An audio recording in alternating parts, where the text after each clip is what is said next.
नमस्कार साथियों, आप सुन रहे हैं चाणक्य नीति कुकू एफएम पर एमडी मोटिवेशन के साथ। अभी तक आपने सुने हैं 6 अध्याय। अब शुरू करते हैं 7वां अध्याय। 7वें अध्याय की शुरुआत में श्री चाणक्य कहते हैं कि बुद्धिमान पुरुष धन के नाश को, मन के संताप को, गृहिणी के दोषों को, किसी धूर्त के द्वारा ठगे जाने को और अपमान को किसी को नहीं बताते हैं।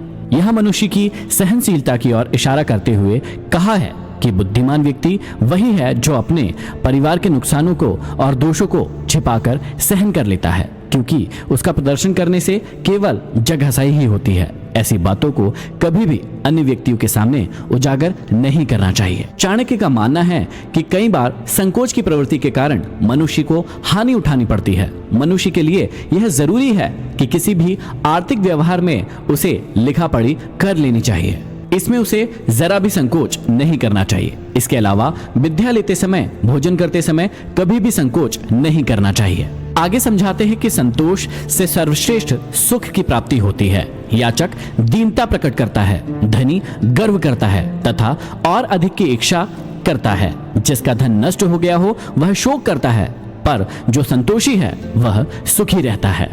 आगे समझाते हैं कि अपनी स्त्री, भोजन और धन, इन 3 चीजों में संतोष रखना चाहिए और विद्या, अध्ययन, तप और दान करने में कभी भी संतोष नहीं करना चाहिए। जीवन में सजगता बहुत जरूरी है। इसलिए चाणक्य का कहना है कि 2 ब्राह्मणों के बीच से गुजरने का अर्थ यही है कि आप उनके वाद विवाद में विघ्न डाल रहे हैं, अतः कभी उनके बीच से होकर ना निकले। ब्राह्मण और अग्नि के बीच से गुजरने का अर्थ यही है कि आप उनके अग्निहोत्र में विघ्न डाल रहे हैं। पति पत्नी तथा स्वामी और सेवक के बीच जब वार्तालाप चल रहा हो तब बीच में घुसकर आप उनकी बातों में विघ्न डालते हैं। इसी तरह बैल और हल के बीच से निकलते वक्त चोट लग जाने का भय बना रहता है, अतः इन बातों का हमेशा ध्यान रखना चाहिए। आगे समझाते हैं कि पैर से अग्नि, गुरु, ब्राह्मण, गौ, कन्या, वृद्ध और बालक को कभी नहीं छूना चाहिए। इन्हें पैर से स्पर्श करने पर पाप लगता है, क्योंकि ये सभी आदरणीय हैं। चाणक्य कहते हैं कि बैलगाड़ी से 5 हाथ, घोड़े से 10 हाथ, हाथी से 1000 हाथ दूर बचकर रहना चाहिए और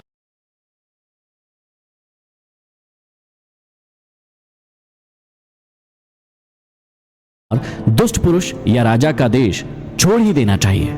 यहाँ वो ये समझाना चाहते हैं कि जो जितना अधिक दुष्ट है उससे उसी अनुपात में दूरी रखते हुए जीवन यापन करना अच्छा होता है।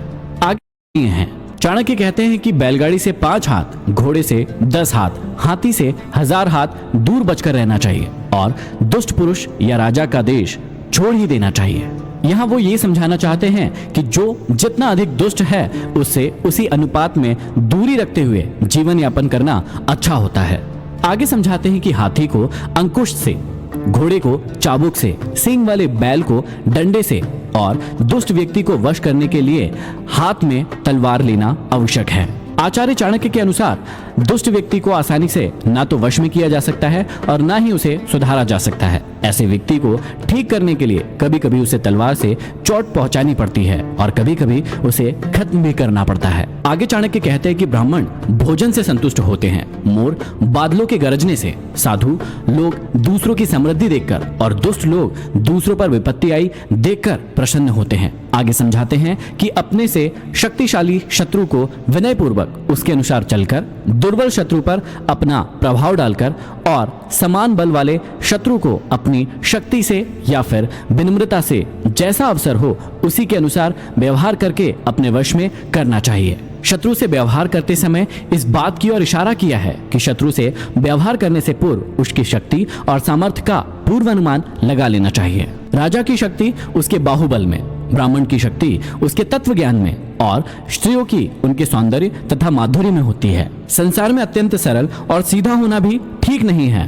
वन में जाकर देखो कि सीधे वृक्ष को ही पहले काटा जाता है और टेढ़े मेढ़े वृक्षों को छोड़ दिया जाता है। इस बात में जीवन की सच्चाई की ओर संकेत किया है। सीधापन आदमी की कमजोरी का परिचायक माना जाता है। उसे हर कोई सताने लगता है, परंतु टेढ़े स्वभाव के दुष्ट व्यक्तियों से कोई भी उलझना नहीं चाहता। सभी उनसे बचना चाहते हैं। जिस सरोवर में जल रहता है हंस वही रहते हैं और सूखे सरोवर को छोड़ देते हैं। मनुष्य को ऐसे हंसों के समान नहीं होना चाहिए कि बार बार स्थान बदले। चाणक्य का मत है कि मनुष्य के लिए अपना स्वार्थ ही प्रमुख नहीं होना चाहिए। जिस स्थान विशेष से एक बार नाता जोड़ लिया जाए तो उसे कठिनाई आने पर भी नहीं छोड़ना चाहिए। कमाए हुए धन का दान करते रहना ही उसकी रक्षा है। जैसे तालाब के पानी का बहते रहना ही उत्तम है। तालाब का पानी एक ही स्थान पर रुका रहेगा तो वह सड़ जाएगा। संसार में जिसके पास धन है उसी के सब मित्र होते हैं, उसी के सब बंधु बांधव होते हैं। वही श्रेष्ठ पुरुषों की गिनती में गिना जाता है और वही ठाट बाट से जीवन जीता है। चाणक्य कहते हैं कि धन के बिना कोई भी कार्य नहीं चलता है। धन परमात्मा तो नहीं है परंतु उसका छोटा भाई अवश्य है। जिसके पास धन है वही कुलीन है, विद्वान है, शास्त्र यज्ञ है, गुणी है, वक्ता है। धन कमाओ मगर ईमानदारी से कमाओ। अत्यंत क्रोध करना, कड़वी वाणी बोलना, दरिद्रता और अपने सगे संबंधियों से वैर विरोध करना, नीच पुरुष का संग करना, छोटे कुल के व्यक्तियों की नौकरी अथवा सेवा करना, ये 6 दुर्गुण ऐसे हैं जिनसे युक्त मनुष्य को पृथ्वीलोक में ही नरक के दुखों का आभास होता है। मनुष्य यदि सिंह की मांद के पास जाता है तो गजमोती पाता है और यदि सियार की मांद के पास जाता है तो बछड़े की पूंछ और गधे के चमड़े का टुकड़ा पाता है।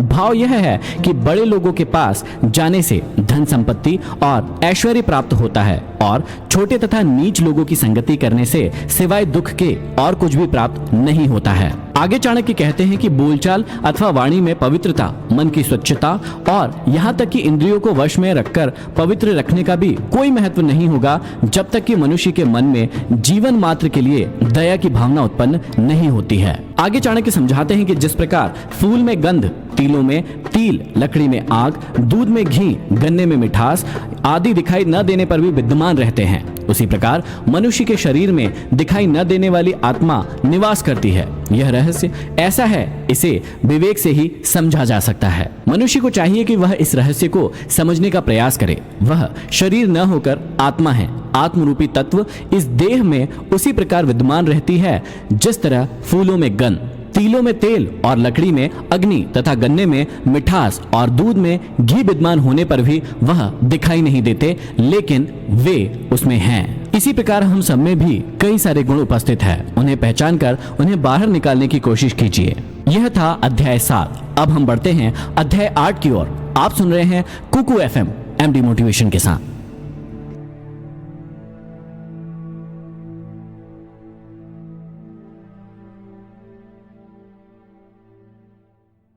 नमस्कार साथियों, अभी तक आप सुन रहे थे चाणक्य नीति का 7वां अध्याय। अब हम शुरू करने जा रहे हैं 8वां अध्याय कुकू FM पर MD मोटिवेशन के साथ। तो चलिए आरंभ करते हैं। 8वें अध्याय की शुरुआत में श्री चाणक्य कहते हैं कि निकृष्ट लोग सिर्फ धन की कामना करते हैं, मध्यम लोग धन और यश दोनों की चाहत रखते हैं और उत्तम लोग केवल यश की चाहत रखते हैं, क्योंकि मान सम्मान सभी प्रकार के धनों से श्रेष्ठ है। जिस जीवन में मनुष्य को मान सम्मान नहीं मिलता है वह जीवन धन से भरपूर होने पर भी व्यर्थ है। धन नष्ट हो जाता है परंतु आदमी का यश उसके मरने के बाद भी अमर रहता है। आगे समझाते हैं कि दीपक का प्रकाश अंधकार को खा जाता है और कालिक को पैदा करता है। उसी तरह मनुष्य सदैव जैसा अन्न खाता है वैसी ही उसकी संतान होती है। यदि मनुष्य गलत तरीकों से कमाए गए धन का अन्न खाता है तो उसकी संतान भी उसी तरह के गलत कर्मों में लग जाएगी, और यदि आदमी ईमानदारी से कमाए गए अन्न को खाता है तो उसकी संतान भी ईमानदार होगी। इसलिए परिश्रम और ईमानदारी से प्राप्त अन्न खाना ही श्रेष्ठ होता है। आगे समझाते हैं कि हे बुद्धिमान पुरुष, धन गुणवानों को ही दे, अन्य को नहीं।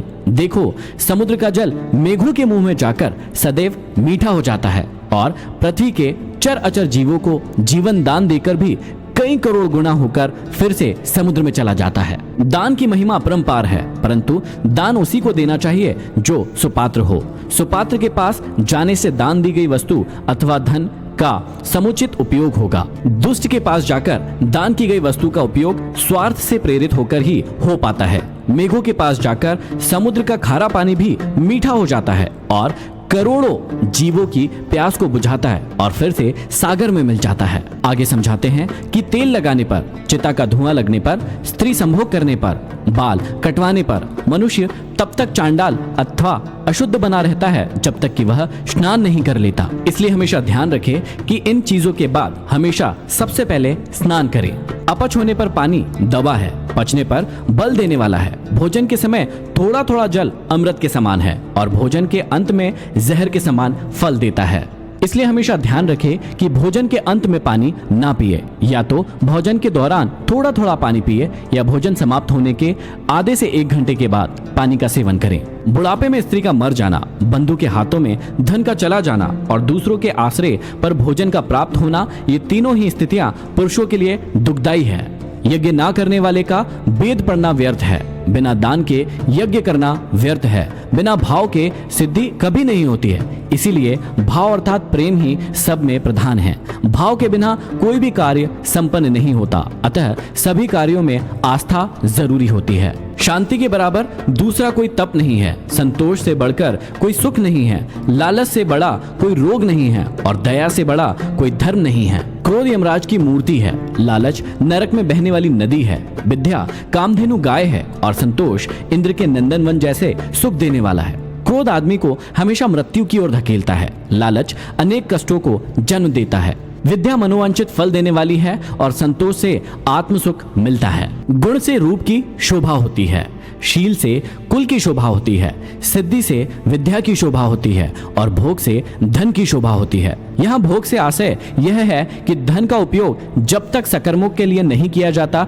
तब तक धन की शोभा नहीं की जा सकती। आगे चाणक्य कहते हैं कि गुणहीन व्यक्ति की सुंदरता व्यर्थ है, दुष्ट स्वभाव वाले व्यक्ति का कुल नष्ट होने योग्य है। यदि लक्ष्य की सिद्धि ना हो तो विद्या व्यर्थ है और जिस धन का सदुपयोग ना हो वह धन व्यर्थ है। आगे श्री चाणक्य कहते हैं कि भूमि के भीतर प्रविष्ट हुआ जल ही पवित्र होता है। वर्षा का अधिकांश जल तो बहकर नाले नदियों द्वारा समुद्र में चला जाता है। जो जल बचा हुआ है वह कुओं, नदियों और तालाबों में भूमि के स्रोत से आता रहता है।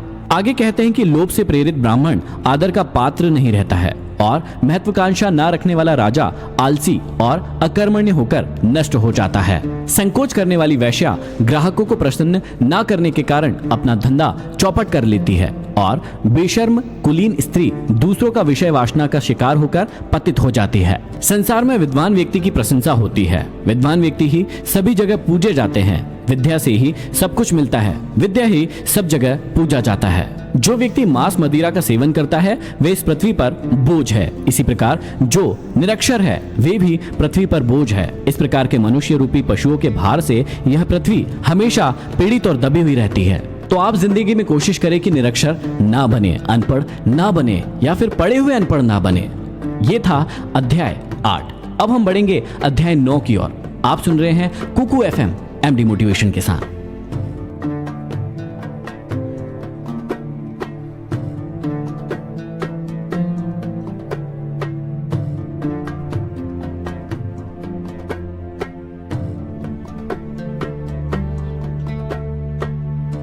नमस्कार साथियों, अभी तक आप सुन रहे थे चाणक्य नीति का 8वां अध्याय।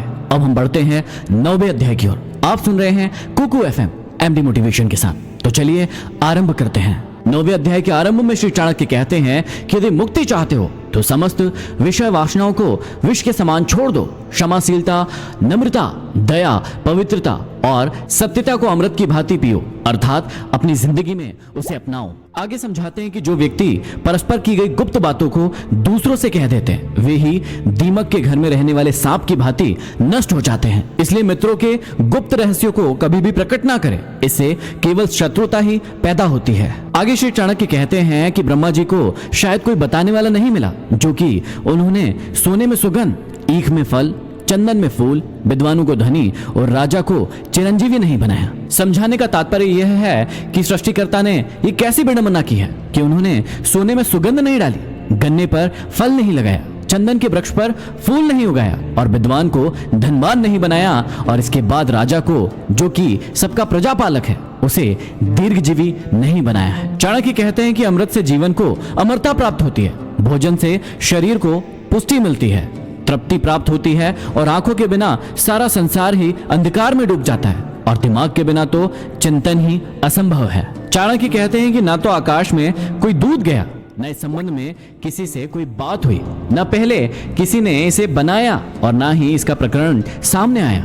तब भी आकाश में भ्रमण करने वाले चंद्र और सूर्य में ग्रहण के बारे में जो ब्रह्मांड पहले से ही जान लेता है, वह विद्वान क्यों नहीं है? अर्थात वास्तव में वह विद्वान है जिसकी गणना से ग्रहों की चाल का सही सही पता लगाया जा रहा है। आगे चाणक्य ने बहुत ही अच्छी बात समझाई है कि विद्यार्थी, नौकर, पथिक, भूख से व्याकुल व्यक्ति, भय से त्रस्त भंडारी और द्वारपाल, इन सातों को यदि आप कभी सोता हुए देख ले तो तत्काल जगा दे, क्योंकि अपने समस्त कार्यों और कर्तव्यों का पालन ये जाग कर ही या फिर सचेत रहकर ही करते हैं। अर्थात विद्यार्थी यदि सोएगा तो पढ़ेगा कैसे, नौकर यदि सोएगा तो डाका पड़ सकता है, मुसाफिर यदि सोएगा तो उसे कोई लूट सकता है, भंडार गृह का स्वामी और द्वारपाल यदि सोते रहेंगे तो चोरों को चोरी करने का अवसर मिल सकता है। अतः इन्हें सदैव सावधान रहना चाहिए। इसके बाद चाणक्य कहते हैं कि सांप, राजा, शेर, ततैया और बालक और दूसरे का कुत्ता तथा मूर्ख व्यक्ति, इन सातों को सोने से कभी नहीं जगाना चाहिए। इन्हें जगाने से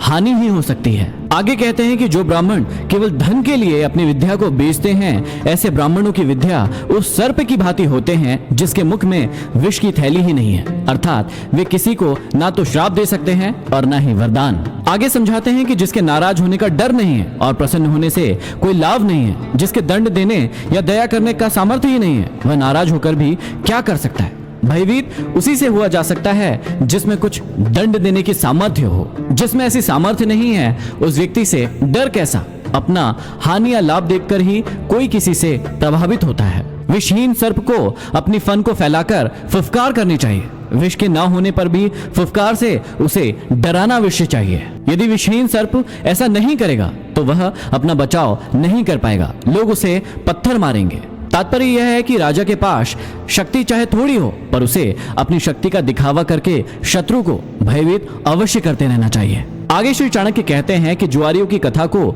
महाभारत की कथा से जोड़कर दिखाया है कि राजनीतिकारों को जुए की लत से कितना भारी नुकसान उठाना पड़ता है। स्त्री प्रसंग की कथा को रामायण से जोड़कर बताया गया है कि पर स्त्री हरण से कितना बड़ा विनाश होने की संभावना रहती है। और चोर की कथा को श्रीमद् भागवत से जोड़कर भगवान श्री कृष्ण की 16,000 रानियों के रहते हुए भी इंद्रिय निग्रह की भावना का प्रतिपादन किया गया है। भाव यह है कि बुद्धिमान व्यक्ति वही है जो पर स्त्री गमन से दूर रहता है और सदैव अपनी इंद्रियों को संयम में रखने का प्रयत्न करता है। आगे समझाते हैं कि अपने हाथों से गुथी माला, अपने हाथों से घिसा चंदन और अपने हाथों से ही लिखा स्तोत्र, इन सब को अपने ही कार्यों में लगाने से देवताओं के राजा इंद्र की श्री लक्ष्मी भी नष्ट हो जाती है। आगे समझाते हैं कि दरिद्रता के समय धैर्य रखना उत्तम है, मैले कपड़ों को साफ रखना उत्तम है, घटिया अन्न का बना गर्म भोजन भी अच्छा लगता है और कुरूप व्यक्ति के लिए अच्छे स्वभाव का होना श्रेष्ठ है। भाव यह है कि दरिद्रता में यदि धैर्य रखा जाए तो दुख नहीं होता।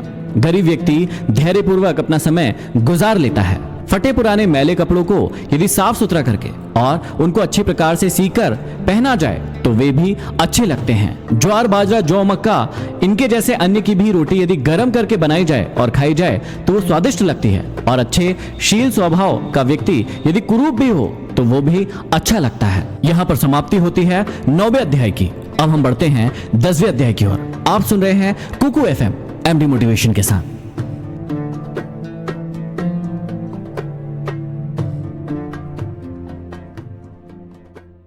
नमस्कार साथियों, अभी तक आप सुन रहे थे चाणक्य नीति का 9वां अध्याय। अब हम बढ़ रहे हैं 10वें अध्याय की ओर। आप सुन रहे हैं कुकू एफएम एमडी मोटिवेशन के साथ। तो चलिए आरंभ करते हैं। निर्धन व्यक्ति हीन अर्थात छोटा नहीं है। धनवान वही है जो अपने निश्चय पर दृढ़ है, परंतु विद्या रूपी रत्न से जो हीन है वह सभी चीजों से हीन है। चाणक्य कहते हैं कि किसी भी कार्य को संपन्न करने के लिए विद्या बहुत जरूरी है, उसी के द्वारा वह धन प्राप्त होता है।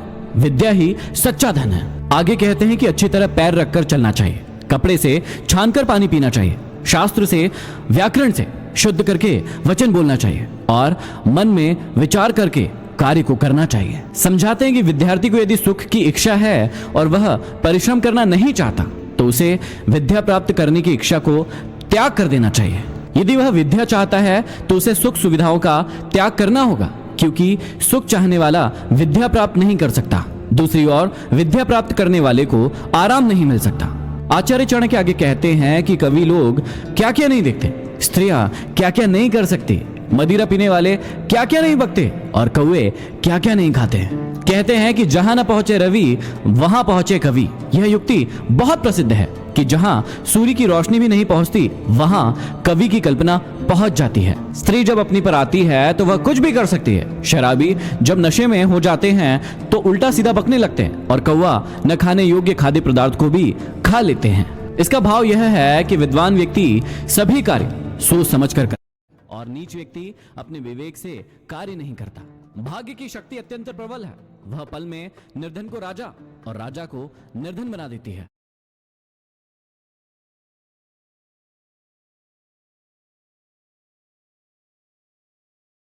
भाग्य से जीतना असंभव है। भाग्य कब क्या कर दे कोई नहीं जानता। इसकी लीला अपरंपार है। इस पर किसी का वश नहीं चलता। आगे समझाते हैं कि लोभियों का शत्रु भिखारी है, मूर्खों का शत्रु ज्ञानी है, व्यभिचारिणी स्त्री का शत्रु उसका पति है और चोरों का शत्रु चंद्रमा है।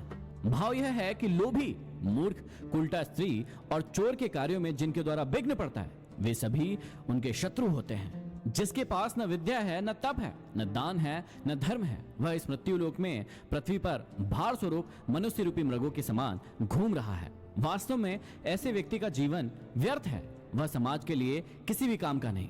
चाणक्य कहते हैं कि शून्य हृदय पर कोई उपदेश लागू नहीं होता। जैसे मलयाचल के संबंध से बांस चंदन का वृक्ष नहीं बनता।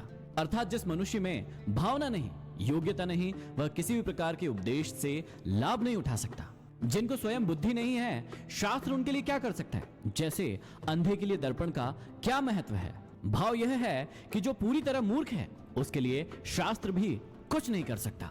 इस पृथ्वी पर दुर्जन व्यक्ति को सज्जन बनाने का कोई उपाय नहीं है। जैसे सैकड़ों बार धोने के उपरांत भी गुदा स्थान शुद्ध इंद्री नहीं बन सकता है। अपनी आत्मा से द्वेष करने से मनुष्य की मृत्यु हो जाती है। दूसरों से अर्थात शत्रु से द्वेष करने के कारण धन का नाश और राजा से द्वेष करने से अपना सर्वनाश हो जाता है। किंतु ब्राह्मण से द्वेष करने से संपूर्ण कुल नष्ट हो जाता है। बड़े बड़े हाथियों और बाघों वाले वन में वृक्षों का कोट रूपी घर अच्छा है।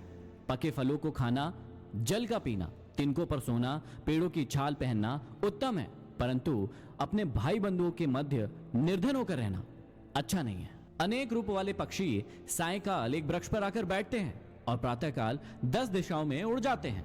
ऐसे ही बंधु बांधव एक परिवार में मिलते हैं और बिछुड़ते हैं। इस विषय में शौक कैसा? आचार्य चाणक्य कहते हैं कि जो भी इंसान इस संसार में जन्मा है उसकी मृत्यु निश्चित है। जब मृत्यु एक शाश्वत सत्य है तो फिर इस बात के लिए शोक संताप कैसा, प्रलाप कैसा? प्रकृति के मृत्यु जन से चिंतित होने से कोई लाभ नहीं। जो बुद्धिमान है वही बलवान है। बुद्धिमान के पास शक्ति नहीं होती। जैसे जंगल में सबसे अधिक बलवान होने पर भी शेर मतवाला होकर खरगोश के द्वारा मारा जाता है। पंचतंत्र में यह एक कथा आई है जिसमें खरगोश अपनी चतुराई से शेर की परछाई कुएं में दिखाकर परछाई को उसका प्रतिद्वंदी बता देता है। शेर कुएं में उस पर छलांग लगा देता है और कुएं में डूबकर मर जाता है। अर्थात बुद्धि बल से बड़ी होती है। बुद्धि के द्वारा ताकतवर मनुष्य को भी पराजित किया जा सकता है। श्री चाणक्य कहते हैं कि यदि भगवान जगत के पालन करता है तो हमें जीने की क्या चिंता है। यदि वे रक्षक ना होते तो माता के स्तनों से दूध क्यों निकलता। यही बार बार सोचकर हे लक्ष्मीपति अर्थात विष्णु, मैं आपके चरण कमल में सेवा हेतु समय व्यतीत करना चाहता हूँ। विष्णु की उपासना के साथ साथ कर्महीन होकर बैठ जाने की मंशा यहाँ नहीं है। भगवान उसी के सहायक है जो कर्म करता है। चाणक्य कहते हैं कि यद्यपि मेरी बुद्धि संस्कृत में श्रेष्ठ है तब भी मैं दूसरी भाषा का लालची हूँ। जैसे अमृत पीने के बाद भी देवताओं की इच्छा स्वर्ग की अप्सराओं के ओष्ठ रूपी मग को पीने की बनी रहती है। समझाते कि हम भले ही किसी श्रेष्ठ भाषा में पारंगत हो पर दूसरी अन्य भाषाओं को जानने और समझने के लिए हमें सदा प्रयत्नशील रहना चाहिए। इससे हमारा ज्ञान बढ़ता है। अन्य की अपेक्षा दूसरे चूर्ण अर्थात पीसे हुए आटे में 10 गुना अधिक शक्ति होती है। दूध में आटे से 10 गुना अधिक शक्ति होती है। मांस में दूध से 8 गुना अधिक शक्ति होती है, लेकिन घी में मांस से 10 गुना अधिक बल होता है। चाणक्य कहते हैं कि मांस खाने वालों को घृत के सेवन का अभ्यास डालना चाहिए। आज दालें तथा सूखे मेवे भी मांस की पूर्ति कर सकने में सामर्थ्य है। उसमें भी प्रोटीन काफी मात्रा में मिलता है। सब्जियां खाने से रोग दूर होते हैं। दूध से शरीर बलवान होता है। घी से वीर्य अर्थात शक्ति बढ़ती है और मांस खाने से मांस ही बढ़ता है। अतः बल और बुद्धि की शक्ति के लिए घी और दूध का सेवन ही उत्तम है, मांस नहीं। साग सब्जी से रोग तभी बढ़ते हैं जब उन्हें अच्छी प्रकार से धोकर अर्थात शुद्ध करके नहीं लिया जाता। शुद्ध ना करने पर उसमें बाह्य कीटाणु रह जाते हैं जो रोग को बढ़ाते हैं। यहाँ पर समाप्ति होती है 10वें अध्याय की। अब हम बढ़ते हैं 11वें अध्याय की ओर। आप सुन रहे हैं कुकू एफएम एमडी मोटिवेशन के साथ।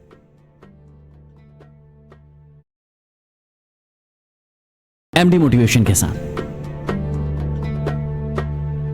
नमस्कार साथियों, अभी तक आप सुन रहे थे चाणक्य नीति का 10वां अध्याय। अब हम बढ़ रहे हैं 11वें अध्याय की ओर। आप सुन रहे हैं कुकू एफएम एमडी मोटिवेशन के साथ। तो चलिए आरंभ करते हैं। 11वें अध्याय के आरंभ में श्री चाणक्य कहते हैं कि दान देने का स्वभाव, मधुर वाणी, धैर्य और उचित की पहचान, ये चारों बातें अभ्यास से नहीं आती, ये मनुष्य के स्वाभाविक गुण हैं। ईश्वर के द्वारा ही ये गुण प्राप्त होते हैं। जो व्यक्ति इन गुणों का उपयोग नहीं करता वह ईश्वर के द्वारा दिए गए वरदान की उपेक्षा ही करता है और दुर्गुणों को अपनाकर घोर कष्ट भोगता है। आगे समझाते हैं कि जो अपने वर्ग को छोड़कर दूसरों के वर्ग का आश्रय ग्रहण करता है वह स्वयं ही नष्ट हो जाता है। जो व्यक्ति अपनों का ना हुआ वह दूसरों का कैसे हो सकता है। अपनों को त्यागना ही अधर्म के मार्ग पर चलना है, जिससे अंततः हानि ही होती है। आगे कहते हैं कि हाथी मोटे शरीर वाला है परंतु अंकुश से वश में रहता है। क्या अंकुश हाथी के बराबर है? दीपक के जलने पर अंधकार नष्ट हो जाता है। क्या दीपक अंधकार के बराबर है? ब्रज से बड़े बड़े पर्वत शिखर टूटकर गिर जाते हैं। क्या ब्रज पर्वत के समान है? सत्यता यह है कि जिसका तेज चमकता रहता है वही बलवान है। मोटेपन से बल का एहसास नहीं होता। भाव यह है कि किसी के आकार को देखकर उसकी शक्ति का अनुमान नहीं लगाना चाहिए। शक्ति साहस में होती है। आगे समझाते हैं कि घर गृहस्थी में आसक्ति व्यक्ति को कभी भी विद्या नहीं आती। मांस खाने वाले व्यक्ति को कभी दया नहीं आती। धन के लालची को सच बोलना नहीं आता और स्त्री में आसक्त कामुक व्यक्ति में पवित्रता नहीं होती। अर्थात विद्या प्राप्ति के लिए घर त्याग करके गुरु के पास जाना जरूरी है। मांसाहारी व्यक्ति दया भूल जाता है।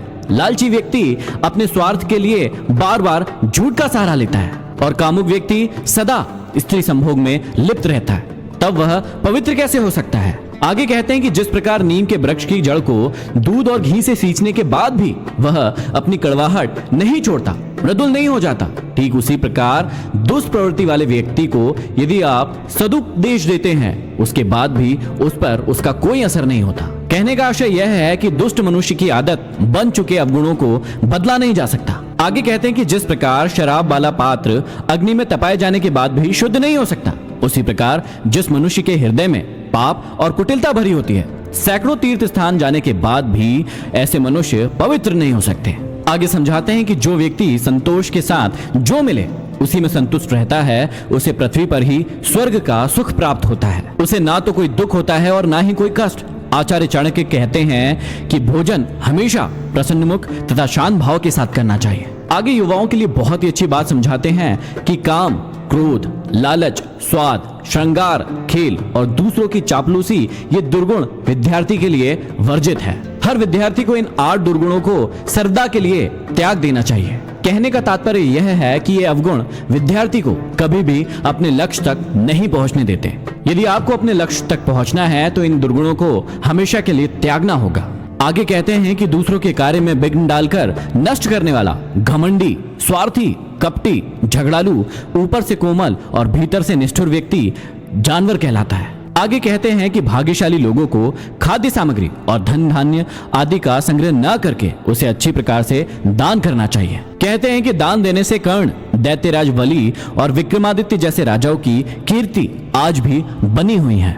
इसके अलावा इस अध्याय में ब्राह्मणों को लेकर काफी सारी बातें की गई है कि कौन व्यक्ति एक अच्छा ब्राह्मण नहीं हो सकता। तो ये था अध्याय 11। अब हम बढ़ते हैं अध्याय 12 की ओर। आप सुन रहे हैं कुकू एफएम एमडी मोटिवेशन के साथ।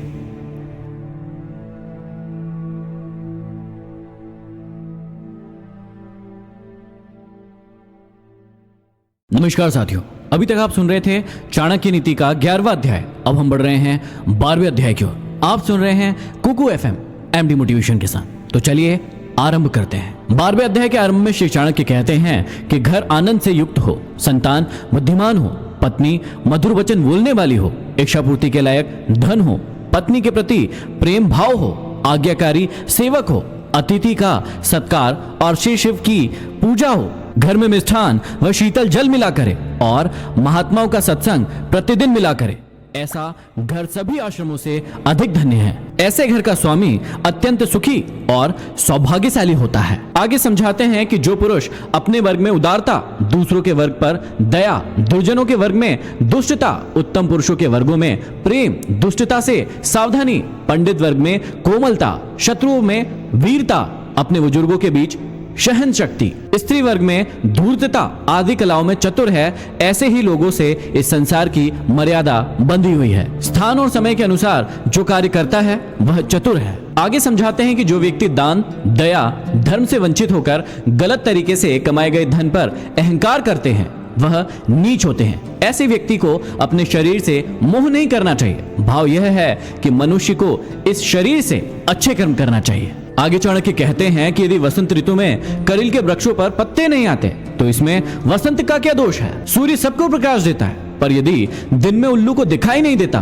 तो इसमें सूर्य का क्या दोष है? इसी प्रकार वर्षा का जल यदि चातक के मुंह में नहीं पड़ता तो इसमें मेघों का क्या दोष है? इसका अर्थ यह है कि भाग्य प्रबल है और अटल है, उसे कोई नहीं मिटा सकता। आगे कहते हैं कि अच्छी संगति से दुष्टों में भी साधुता आ जाती है। उत्तम लोग दुष्ट के साथ रहने के बाद भी नीच नहीं होते हैं। फूल की सुगंध को मिट्टी तो ग्रहण कर लेती है, पर मिट्टी की गंध को फूल ग्रहण नहीं करता। आगे चाणक्य सामाजिक स्थिति को स्पष्ट करते हुए बताते हैं कि वास्तव में बींगे हाँकने से कोई बड़ा नहीं हो जाता, किसी से कोई चीज मांगकर उसे वापस दे देने से कोई दानी नहीं बन जाता। परंतु आज की स्थिति तो यही है कि आदमी समाज की विषम परिस्थितियों के मध्य कीड़े मकोड़ों की भांति अपना जीवन काट रहा है। आगे कहते हैं कि सत्य मेरी माता है, पिता मेरा ज्ञान है, धर्म मेरा भाई है, दया मेरी मित्र है, शांति मेरी पत्नी है और क्षमा मेरा पुत्र है। ये 6 मेरे बंधु बांधव है। कहते हैं कि सभी शरीर नश्वान है, सभी धन संपत्तियां चलायमान है और मृत्यु निकट है। ऐसे में मनुष्य को सदैव धर्म का संचय करना चाहिए। इस प्रकार यह संसार नश्वर है, केवल सत्कर्म ही नित्य और स्थायी है। हमें इन्हीं को अपने जीवन का अंग बनाना चाहिए। कहते हैं कि जो व्यक्ति दूसरों की स्त्री को माता के समान, दूसरे के धन को कंकड़ के समान और सभी जीवों को अपने समान देखता है वही पंडित या विद्वान है। आचार्य चाणक्य समझाते हैं कि बिना विचार के धन खर्च करने वाला, अकेले रहकर झगड़ा करने वाला और सभी जगह व्याकुल रहने वाला मनुष्य शीघ्र ही नष्ट हो जाता है। यहाँ चाणक्य समझाते हैं कि जितनी चादर हो उतने ही पैर फैलाना चाहिए। बिना हिमायती के शत्रु से झगड़ा करना उचित नहीं है। हर समय चिंता में रहने से स्वास्थ्य क्षीण हो जाता है और आदमी असमय ही अपने आप को खत्म कर लेता है। आगे समझाते हैं कि बुद्धिमान पुरुष को भोजन की चिंता नहीं करना चाहिए, उसे केवल एक धर्म का ही चिंतन मनन करना चाहिए। वास्तव में मनुष्य का आहार तो उसके जन्म के साथ साथ ही पैदा होता है। आगे कहते हैं कि धन और अन्न के व्यवहार में, विद्या ग्रहण करने में, भोजन करने में और व्यवहार में जो व्यक्ति कभी लज्जा नहीं करता वह सदैव सुखी रहता है। समझाते हैं कि मनुष्य को धर्म के लिए भी थोड़ा थोड़ा समय अपने व्यस्त जीवन से निकालना चाहिए, क्योंकि थोड़ा थोड़ा ही बहुत हो जाता है। समझाते हैं कि जो दुष्ट है वह उम्र के अंतिम पड़ाव तक दुष्ट ही रहता है। जिस प्रकार इंद्रायण का फल पक जाने के बाद भी कटुता नहीं छोड़ता और मीठा नहीं हो जाता, यह किसी किसी का स्वाभाविक गुण बन जाता है जो जीवन भर उसका पीछा नहीं छोड़ता। वह जैसे है आखिर तक वैसा ही रहता है। लेकिन आप अपनी जिंदगी का मकसद बनाइए कि आप अपने आप को अच्छाई की ओर बदलते रहेंगे। यहाँ पर अध्याय 12 की समाप्ति होती है। अब हम बढ़ते हैं अध्याय 13 की ओर। आप सुन रहे हैं कुकू FM MD मोटिवेशन के साथ।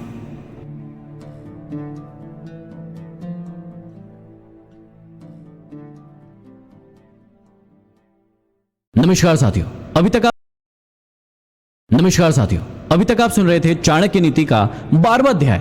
अब हम बढ़ते हैं 13वें अध्याय की ओर। आप सुन रहे हैं कुकू FM MD मोटिवेशन के साथ। तो चलिए आरंभ करते हैं। 13वें अध्याय की शुरुआत में श्री चाणक्य कहते हैं कि उत्तम कार्य करते हुए एक पल का जीवन भी श्रेष्ठ है, परंतु दोनों लोकों में दुष्कर्म करते हुए हजारों साल का जीना भी श्रेष्ठ नहीं है। आगे समझाते हैं कि बीते हुए का शोक नहीं करना चाहिए और भविष्य में जो कुछ होने वाला है उसकी कभी चिंता नहीं करना चाहिए। आए हुए समय को देखकर ही विद्वान लोग किसी भी कार्य में लगते हैं। इस प्रकार बुद्धिमान व्यक्ति वही है जो वर्तमान के संबंध में ही सोच विचार कर कार्य करते हैं, अर्थात जो वर्तमान में जीते हैं भूत और भविष्य की चिंता नहीं करते हैं। उत्तम स्वभाव से ही देवता, सज्जन और पिता संतुष्ट होते हैं। बंधु बांधव, खान पान से और श्रेष्ठ वार्तालाप से पंडित अर्थात विद्वान प्रसन्न होते हैं। मनुष्य को अपने मृदुल स्वभाव को बनाए रखना चाहिए। आचार्य चाणक्य ने प्रस्तुत श्लोक में समझाया है कि जो व्यक्ति जैसे प्रसन्न हो उसे वैसे ही प्रसन्न करना चाहिए। आगे कहते हैं कि बड़ों के स्वभाव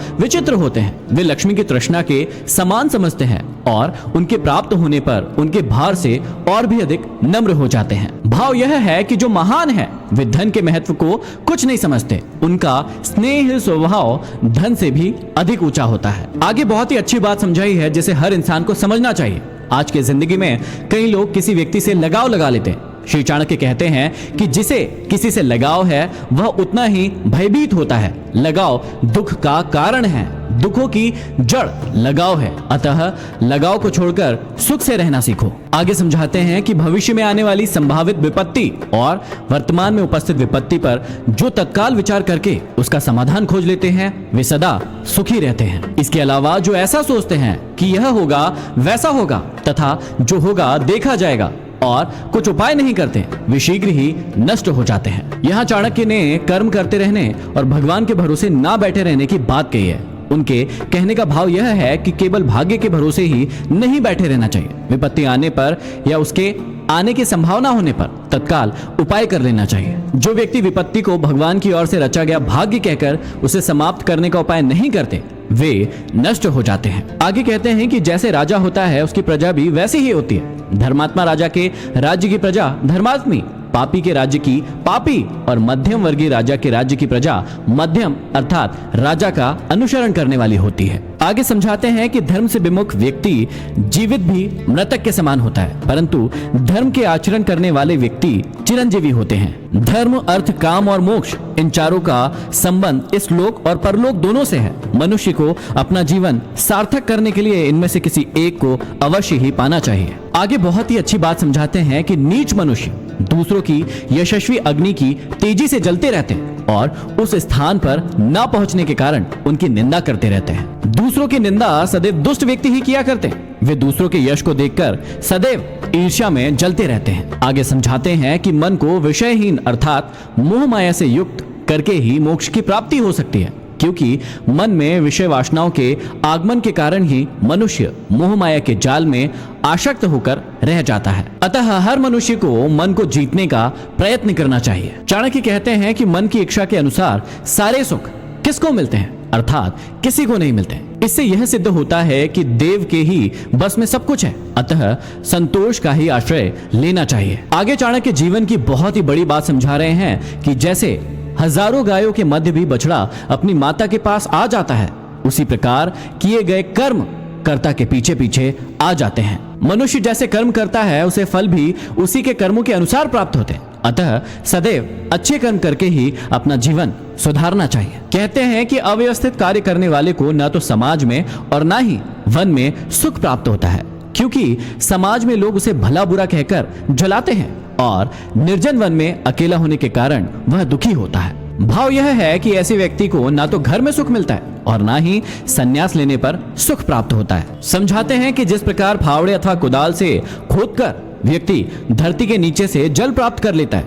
उसी प्रकार एक शिष्य गुरु की मन से सेवा करके ही विद्या प्राप्त कर लेता है। फल कर्म के अधीन है, बुद्धि कर्म के अनुसार होती है। तब भी बुद्धिमान लोग और महान लोग सोच विचार करके ही कोई कार्य करते हैं। किसी भी कार्य को करने से पूर्व अच्छे प्रकार से सोच समझ लेना चाहिए, तभी कार्य अच्छे से होते हैं। आगे समझाते हैं कि अपनी स्त्री, भोजन और धन इन तीनों में संतोष करना चाहिए और विद्या पढ़ने, जप करने और दान देने इन तीनों में कभी भी संतोष नहीं करना चाहिए। बड़े लोगों के सम्मुख कितनी भी विपत्तियां क्यों ना आ जाए, वे अपने लक्ष्य से कभी भी विचलित नहीं होते। जो सोच लेते हैं उसे करके ही हटते हैं। वे कभी अपनी मान्यताओं, अपने सिद्धांतों, अपने आदर्शों और अपने उद्देश्य से कभी भी पीछे नहीं हटते। आप भी अपने उद्देश्यों से कभी पीछे मत हटिए। यह समाप्ति होती है 13वें अध्याय की। अब हम बढ़ते हैं 14वें अध्याय की ओर। आप सुन रहे हैं कुकू एफएम एमडी मोटिवेशन के साथ।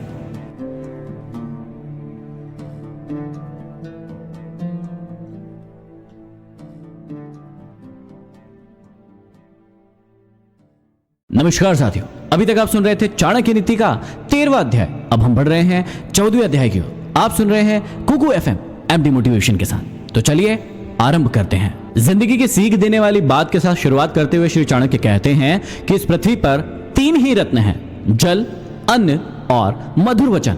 बुद्धिमान व्यक्ति इसकी समझ रखता है, परंतु मूर्ख लोग पत्थर के टुकड़े को ही रत्न कहते हैं। जल और अन्न के बिना मनुष्य का जीवन बिल्कुल भी संभव नहीं है और मधुर वचनों के बिना समाज में विचरण करना मुश्किल है। कटु वचन करने वाले का कोई भी आदर नहीं करता। मनुष्य यदि अधर्म के मार्ग पर चलता है तो उसे अपने जीवन में उपयुक्त दुखों का सामना करना पड़ता है। धन, मित्र, स्त्री और पृथ्वी ये बार बार प्राप्त होते हैं, परंतु मनुष्य का शरीर बार बार नहीं मिलता। इस श्लोक में श्री चाणक्य मानव के शरीर का महत्व बताते हैं। उनके अनुसार मानव शरीर 84 लाख योनियों में भ्रमण करने के उपरांत हमें प्राप्त हुआ है। यह अत्यंत दुर्लभ है। इसमें ईश्वर का स्मरण किया जा सकता है। आगे चाणक्य कहते हैं कि यह एक निश्चित तथ्य है कि बहुत से लोगों का समूह ही शत्रु पर विजय प्राप्त करता है। जैसे वर्षा की धार को धारण करने वाले मेघों के जल को तिनकों के द्वारा तिनके से बना छप्पर ही रोक सकता है। भाव यह है कि एकता में बड़ा बल होता है, वह बड़ी से बड़ी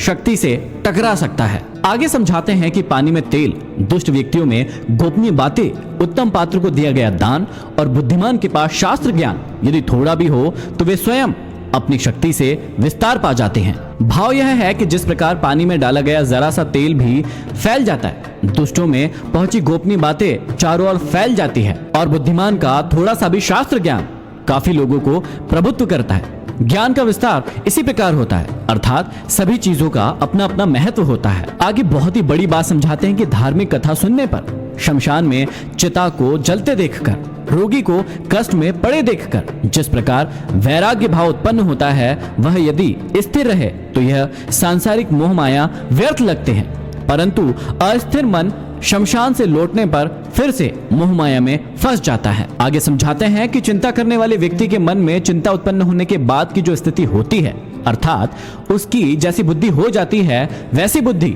यदि पहले से ही होती तो भला किसका भाग्योदय नहीं होता। यहाँ समझाया गया है कि गलत कार्य करने के उपरांत पश्चाताप के समय उसकी जैसी निर्मल बुद्धि हो जाती है, यदि वैसी निर्मल बुद्धि पहले से ही रही होती तो किसका भला या कल्याण नहीं होगा। आगे समझाते हैं कि दान, तपस्या, वीरता, ज्ञान, नम्रता, किसी में ऐसी विशेषताओं को देखकर आश्चर्य नहीं करना चाहिए, क्योंकि इस दुनिया में ऐसे अनेक रत्न भरे पड़े हैं। समझाते हैं कि जो जिसके मन में है वह उससे दूर रहकर भी दूर नहीं है, और जो जिसके हृदय में नहीं है वह समीप रहते हुए भी दूर है। भाव यह है कि सच्चा प्रेम हृदय से होता है, उसमें दूरी का अथवा पास होने का कोई भी व्यवधान नहीं होता। सच्चे प्रेम में प्रिय हर समय आंखों के सम्मुख ही रहता है। आगे चाणक्य कूटनीति की ओर इशारा करते हुए कहते हैं कि जिससे भी अपना हित साधना हो उसे सदैव प्रिय बोल बोलना चाहिए। जैसे मृग को मारने के लिए बहेलिया मीठे स्वर में गीत गाता जाता है। राजा, अग्नि, गुरु और स्त्री, इनसे सामान्य व्यवहार करना चाहिए, क्योंकि अत्यंत समीप होने पर ये नाश के कारण होते हैं और दूर रहने पर इनसे कोई फल प्राप्त नहीं होता। भाव यह है कि इनसे व्यवहार करते समय मध्यम मार्ग अपनाएं, न नीम जैसे कड़वे और न गुड़ जैसे मीठे, ज्यादा दूरी भी नहीं और ज्यादा पास भी नहीं। आगे समझाते हैं कि अग्नि, पानी, स्त्रियां, मूर्ख, सांप और राजा कुल से निकट संबंध सावधानी से करना चाहिए, क्योंकि ये 6 तत्काल प्राणों को हरने वाले होते हैं। समझाते हैं कि जिसके पास गुण है उसके पास धर्म है, वही जीवित है। गुण और धर्म से विहित व्यक्ति का जीवन निरर्थक है। चाणक्य समझाते हैं कि यदि एक ही कर्म से समस्त संसार को वश में करना चाहते हो तो 15 मुखों से विचरण करने वाले मन को रोको, अर्थात उसे वश में करो। ये 15 मुख कौन कौन से हैं? ये है मुंह, आंख, कान, नाक, जीभ, त्वक, हाथ, पैर, लिंग, गुदा, रूप, रस, गंध, स्पर्श और शब्द। यहाँ समझाते हैं कि यदि एक ही कर्म से सारे संसार को वश में करना चाहते हो तो पर निंदा करना बंद कर दो। मन को वश में करना और पर निंदा ना करना दोनों ही उचित लगते हैं। ऐसा करके आपके हाथों में वशीकरण मंत्र की शक्ति आ सकती है। आगे कहते हैं कि जो प्रस्ताव के योग्य बातों को प्रभाव के अनुसार, प्रिय कार्य को या वचन को और अपनी शक्ति के अनुसार क्रोध करना जानता है, वही असली पंडित है। अर्थात प्रसंग अनुकूल बात करनी चाहिए। यदि प्रसन्नता का मौका है तो उसमें प्रसन्नता की बात होनी चाहिए। इसी तरह अन्य योग्यताओं का भी वर्णन किया है। आगे कहा है कि एक ही वस्तु को 3 दृष्टियों से देखा जा सकता है। जैसे एक सुंदर स्त्री को एक योगी मृतक के रूप में देखता है, कामुक व्यक्ति उसे कामिनी के रूप में देखता है और कुत्ते के द्वारा वह मांस के रूप में देखी जाती है। भाव यह है कि नारी की सौंदर्यता दृष्टि भ्रम मात्र है। प्रत्येक व्यक्ति हर चीज को अपनी अपनी दृष्टि से देखता है। आचार्य चाणक्य समझाते हैं कि बुद्धिमान व्यक्ति वही है जो अति सिद्ध दवा को, धर्म के रहस्य को, धर्म के दोष को, मैथुन अर्थात संभोग की बातों को, स्वादहीन भोजन को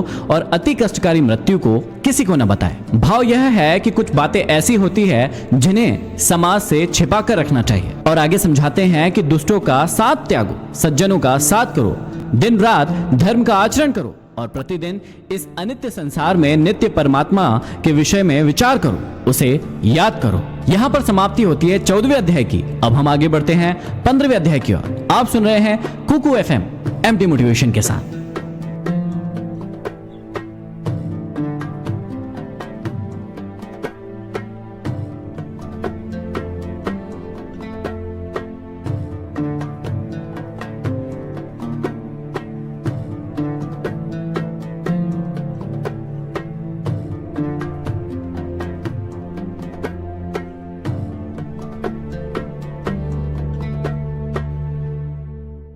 नमस्कार साथियों, अभी तक आप सुन रहे थे चाणक्य नीति का 14वां अध्याय।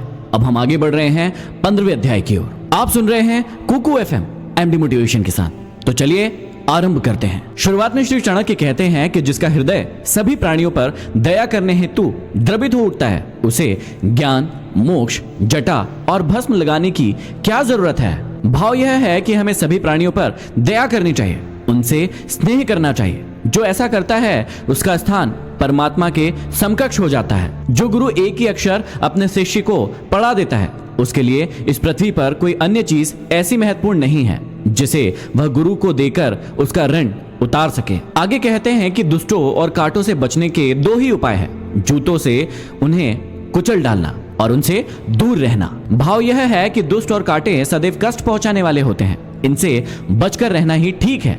यदि इनका सामना हो जाए तो इन्हें जूतों से कुचल डालना चाहिए। आगे समझाते हैं कि गंदे वस्त्र धारण करने वाले, दांतों पर मैल जमाए रखने वाले, अत्यधिक भोजन करने वाले, कठोर वचन बोलने वाले, सूर्योदय से सूर्यास्त तक सोने वाले, चाहे वह साक्षात विष्णु ही क्यों ना हो, लक्ष्मी भी उन्हें त्याग देती है। ऐसे व्यक्ति जो आलसी, कामचोर, पेटू, क्रोधी और निकम्मे होते हैं, ऐसे लोगों के पास धन संपत्ति कभी भी नहीं आती। यदि आती भी है तो शीघ्र ही नष्ट हो जाती है। परंतु जो व्यक्ति स्वच्छ रहेगा, कर्मठ होगा, वही धन को जुटाने में कामयाब होगा। निर्धन होने पर मनुष्य को उसके मित्र, स्त्री, नौकर और हितैषी जन छोड़कर चले जाते हैं, परंतु पुनः धन आने पर फिर से उसी का आश्रय लेते हैं। इसका भाव यह है कि आदमी के जीवन में धन का बड़ा महत्व है। धन ही भाई है, धन ही मित्र है और धन ही स्त्री है। आगे कहते हैं कि अन्याय से उपार्जित किया गया धन 10 वर्ष तक चलता है, 11वें वर्ष के आते ही जड़ सहित नष्ट हो जाता है। इसलिए अन्यायपूर्वक धन कमाने के लिए व्यक्ति को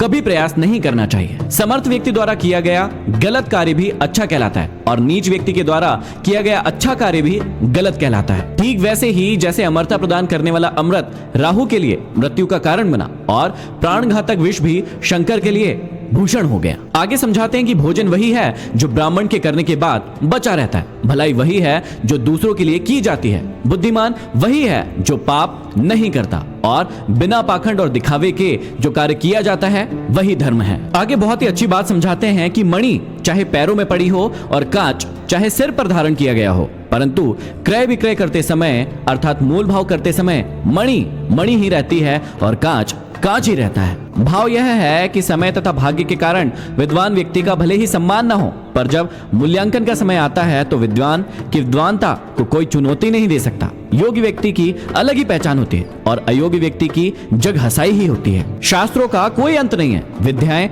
बहुत है, जीवन छोटा है, विघ्न और बाधाएं अनेक है। अतः जो सार तत्व है उसे ही ग्रहण करना चाहिए। जैसे हंस जल के बीज से भी दूध को पी लेता है, अर्थात मानव जीवन बहुत छोटा है और इस संसार में ज्ञान अपरिमित है। पूरे जीवन में सारे ज्ञान को पाया नहीं जा सकता है, इसलिए ज्ञान के उस सार तत्व को ग्रहण कर लेना चाहिए जो सत्य है। आगे चाणक्य कहते हैं कि अचानक दूर से आए थके हरे पथिक से बिना पूछे ही जो व्यक्ति स्वयं भोजन कर लेता है वह चांडाल होता है। आगे चाणक्य कहते हैं कि यह निश्चय है कि बंधन बहुत सारे हैं, परंतु प्रेम का बंधन निराला होता है। जैसे लकड़ी को छेदने में सामर्थ्य भौरा कमल की पंखुड़ियों में उलझकर क्रियाहीन हो जाता है, अर्थात प्रेम रस में मस्त हुआ भौरा कमल की पंखुड़ियों को नष्ट करने में सामर्थ्य होते हुए भी उसमें छेद नहीं कर पाता। अर्थात जो प्राणी संसार की मोह माया में फंस जाता है वह भौरे की तरह शीघ्र ही नष्ट हो जाता है। जिस प्रकार भौरा कमल के मोह में फंसकर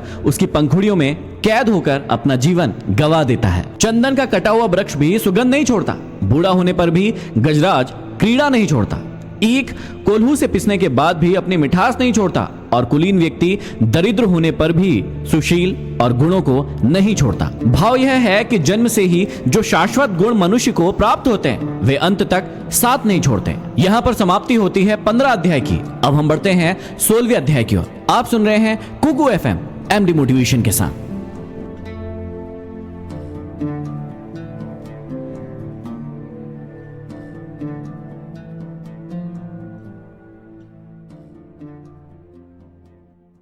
नमस्कार साथियों, अभी तक आप सुन रहे थे चाणक्य नीति का 15वां अध्याय। अब हम बढ़ते हैं 16वें अध्याय की ओर। आप सुन रहे हैं कुकू FM एमडी मोटिवेशन के साथ। तो चलिए आरंभ करते हैं। चाणक्य कहते हैं कि जिन लोगों ने ना तो इस भौतिक संसार का ही उपयोग किया और ना ही परलोक को सुधारने के लिए प्रभु की पूजा पाठ की और ना ही धर्म का संग्रह किया, ऐसे लोगों को जन्म देना माता के लिए व्यर्थ ही हुआ। कहते हैं कि सफलता तो तभी मिलती है जब इस लोक में सुख उठाते हुए परलोक सुधार के लिए धर्माचरण किया जाए। आगे चाणक्य का मानना है कि कुल्टा स्त्रियों का प्रेम एकांकित ना होकर बहुजनीय होता है। उनका कहना है कि कुल्टा स्त्रियां पराये व्यक्ति से बातचीत करती है, कटाक्ष पूर्वक देखती है और अपने हृदय में पर पुरुष का चिंतन करती है। इस प्रकार चरित्रहीन स्त्रियों का प्रेम अनेक से होता है। चाणक्य ने यहाँ पर कुल्टा स्त्रियों के हाव भाव और चरित्र का स्पष्ट वर्णन किया है। जो व्यक्ति माया के मोह में वशीभूत होकर यह सोचता है कि अमुक स्त्री उस पर आसक्त है, वह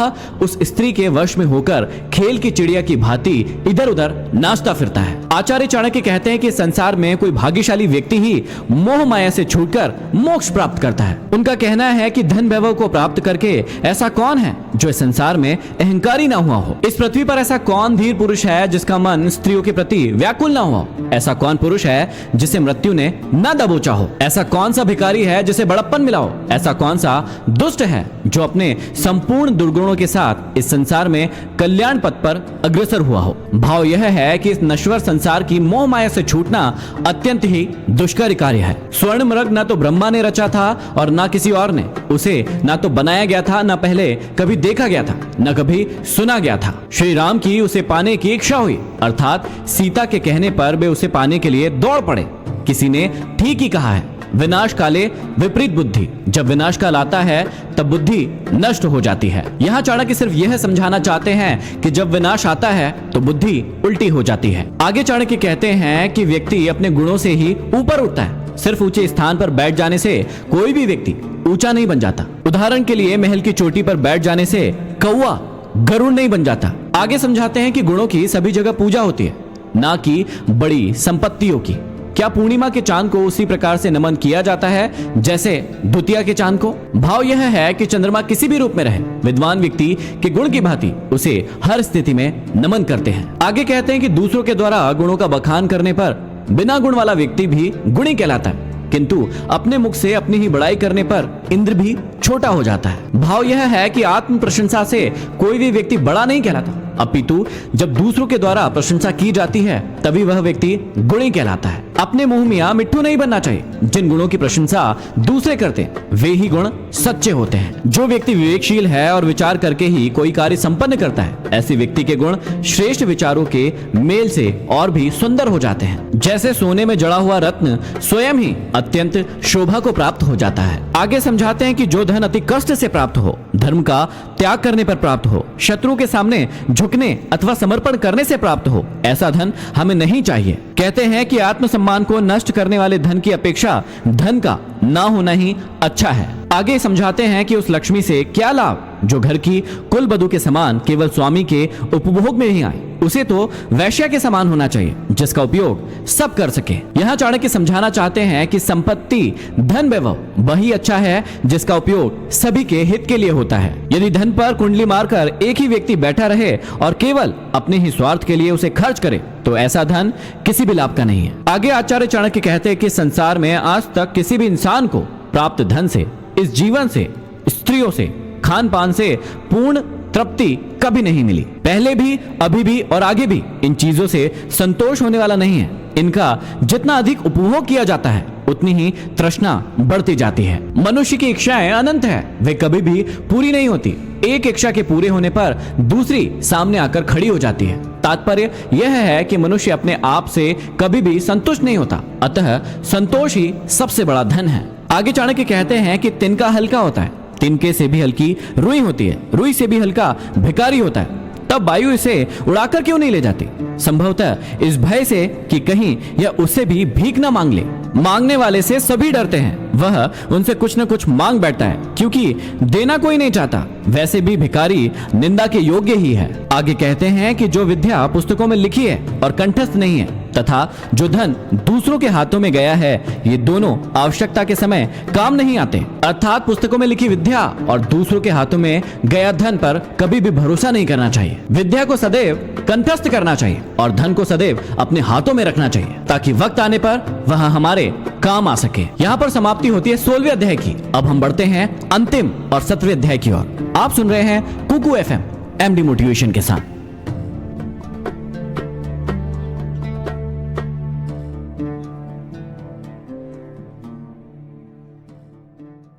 नमस्कार साथियों, अभी तक आप सुन रहे थे चाणक्य नीति का 16वां अध्याय। अब हम बढ़ते हैं 17वें और अंतिम अध्याय की ओर। आप सुन रहे हैं कुकू एफएम एमडी मोटिवेशन के साथ। तो चलिए आरंभ करते हैं। 17वें अध्याय की शुरुआत में श्री चाणक्य गुरु का महत्व बताते हैं। वो कहते हैं कि जिस प्रकार पर पुरुष से गर्भ धारण करने वाली स्त्री समाज में शोभा नहीं पाती, उसी प्रकार गुरु के चरणों में बैठकर विद्या प्राप्त न करके इधर उधर से पुस्तकें पढ़कर जो ज्ञान प्राप्त करते हैं वे विद्वानों की सभा में शोभा नहीं पाते, क्योंकि उनका ज्ञान अधूरा होता है। अधूरे ज्ञान के कारण वे शीघ्र ही उपहास के पात्र बन जाते हैं। आगे समझाते हैं कि उपकार का बदला उपकार से देना चाहिए और हिंसा वाले के साथ हिंसा करनी चाहिए। वहां दोष नहीं लगता, क्योंकि दुष्ट के साथ दुष्टता का व्यवहार ही करना ठीक रहता है। चाणक्य ने इस श्लोक में कहा है कि यूं तो सबके साथ प्रीतिपूर्वक व्यवहार करना चाहिए, पर दुष्ट के साथ प्रीतिपूर्वक व्यवहार करना उसकी दुष्टता को बढ़ावा देना होता है। आगे कहते हैं कि तप में असीम शक्ति है,